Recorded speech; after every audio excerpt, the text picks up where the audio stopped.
Dear audience, আজকে আমি আপনাদেরকে দেখাবো ফরএভার লিভিং প্রোডাক্টসের অ্যালো এমপিটি দিয়ে কিভাবে আমরা আমাদের সবজি এবং ফলমূল শাকসবজি থেকে কীটনাশক, পেস্টিসাইড ইনগ্রিডিয়েন্টস, মোম পলিশ অথবা কীটনাশক স্প্রে করে যেভাবে ফলের ক্ষতি করা হয় সেগুলো কিভাবে আমরা ঘরে জীবাণুমুক্ত করতে পারি সেটার প্রসেসিং দেখাবো আমাদের ফরএভার লিভিং প্রোডাক্টসের অ্যালো এমপিটি দিয়ে।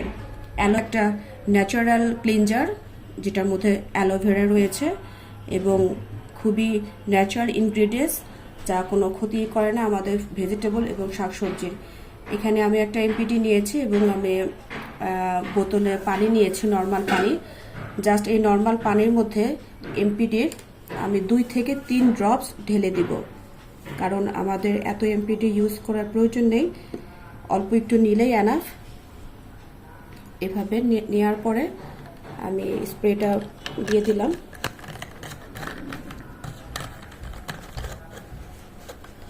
এভাবে আমরা যে কোনো জিনিসই পরিষ্কার করতে পারবো ফরএভার অ্যালো এমপিটি দিয়ে, শুধু পানিতে ভাবে মিশিয়ে নিতে হবে। এখানে আমাদের মেশানো হয়ে গেল, পানির সাথে পুরো এমপিটিতে মিশিয়ে ফেললাম, ক্রিস্টাল ক্লিয়ার একটা সলিউশন হয়ে গেল। এখন আমি এখানে নিয়ে নিলাম পুদিনা পাতা। আমাদের প্রতিদিনের ভেজিটেবলসগুলোতে অনেক রকম ভাইরাস, ব্যাকটেরিয়া এবং অনেক ময়লা হাতের টাচ থাকে, যেখানে আমাদের ব্যাকটেরিয়া, ভাইরাস থাকতে পারে এবং এটা আমাদের পাকস্থলীতে এবং বডির ভিতরে ইনটেক করলে আমাদের সমস্যা হতে পারে। সেক্ষেত্রে আমরা এই অ্যালো এমপিটির পানি দিয়ে জাস্ট এখানে নর্মাল পানিতে আমি পুদিনা পাতাগুলো ভিজিয়ে রেখেছি এবং এখানে আমি জাস্ট স্প্রে করে দিলাম। এভাবে স্প্রে করার পরে আমি 5 মিনিট ভিজিয়ে রাখবো। ভিজিয়ে রাখার পরে এই সবজিগুলো বা ভেজিটেবলসগুলো, পুদিনা পাতাগুলো আমি উঠিয়ে ঝুড়িতে পরিষ্কার করে নেব। এখন আমি আপনাদেরকে দেখাবো ফরএভার অ্যালো এমপিটি দিয়ে কিভাবে আমরা বাজার থেকে আনা ফ্রুটসগুলো পরিষ্কার করতে পারি।